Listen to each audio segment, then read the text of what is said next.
আমি তো বুঝি আপনাদের বেদনা। আমার তো প্রতিনিয়ত এই বাপ মা ভাই বউ এদের হারানোর ব্যথা নিয়ে আমাদের চলতে হয়।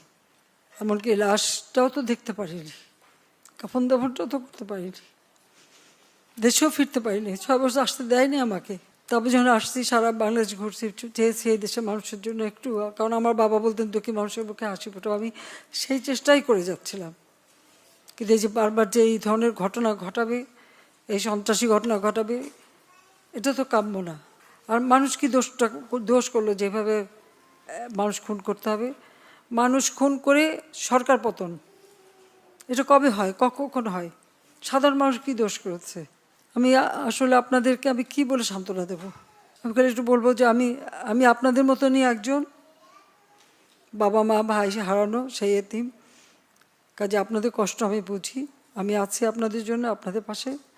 আর আমার চেষ্টা থাকবে যারা এই খুনের সঙ্গে জড়িত খুঁজে খুঁজে বের করে তারা অবশ্যই যেন শাস্তি পায়, সেটাই আমার প্রচেষ্টা থাকবে, সেটাই আমি করবো। আপনাদেরও সাহায্য চাই, কারণ আপনাদের কাছেও সাহায্য, যদি আপনারা কিছু জানেন আমাদের জানাবেন।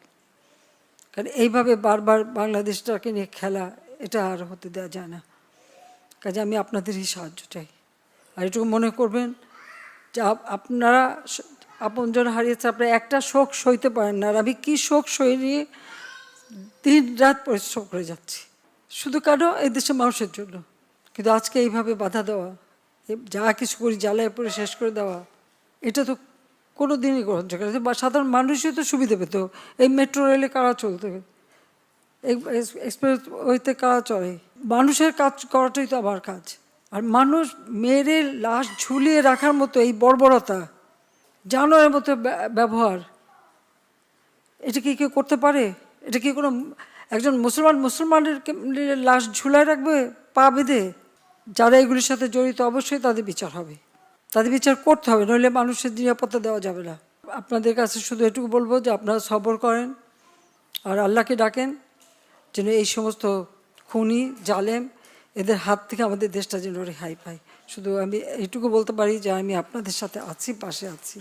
আজকে যদি ভালো সময় হতো কত হাসি খুশি করে সবাই যেতে পারতেন, আর এখন আমারও আপনাদের চোখের পানি দেখতে হচ্ছে, এটাই সবথেকে কষ্ট। স্বজন ব্যথা ভোলান না, সেটা আমি জানি, তারপরেও আল্লাহ আপনাদের সব দিক সেটা